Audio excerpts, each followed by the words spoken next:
En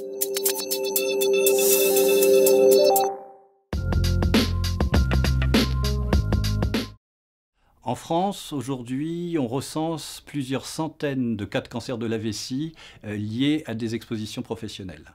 Ces expositions professionnelles sont intervenues il y a plusieurs dizaines d'années pour la plupart d'entre elles. On a bon espoir de voir diminuer très fortement ce nombre de cancers d'origine professionnelle dans les années qui viennent. C'est dû à des actions qui ont été menées par l'INRS et par nos partenaires. Par exemple, dans les années 1980, un certain nombre de molécules, des colorants, ont été interdits à l'utilisation, les amines aromatiques. On est passé dans l'industrie d'une logique de carbochimie à une logique de pétrochimie. C'est-à-dire que les produits qu'on utilise, un certain nombre de goudrons, sont aujourd'hui beaucoup moins riches en molécules nocives potentiellement pour la vessie. Il faut gérer l'héritage du passé. Je vous donne un exemple. Des goudrons ont été utilisés pour recouvrir des canalisations enterrées dans les années 80 et 90. Aujourd'hui, on est parfois amené à intervenir sur ces canalisations et les travailleurs qui ouvrent ces canalisations sont susceptibles d'être exposés à ces goudrons.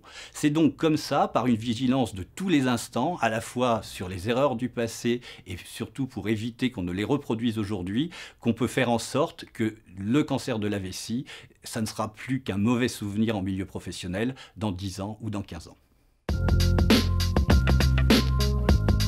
Quand on pense cancer professionnel, on pense d'abord à des expositions à des polluants physiques et des polluants chimiques. L'organisation du travail peut aussi avoir des conséquences en matière de cancer professionnel. L'exemple le plus connu, c'est celui du cancer du sein qui peut survenir chez des femmes qui ont un rythme de travail décalé et en particulier un rythme de travail qui les amène à travailler de nuit. D'autres travaux ont été menés récemment et montrent qu'un lien identique pourrait exister chez l'homme entre travail de nuit et cancer de la prostate. C'est le travail de l'INRS de suivre de très près tous ces travaux scientifiques, d'en mener un certain nombre pour sa part. C'est aussi le travail de l'INRS de faire une information auprès des employeurs comme des salariés sur ces risques qui apparaissent aujourd'hui et pour lesquels il faut prévoir de mettre en place une prévention.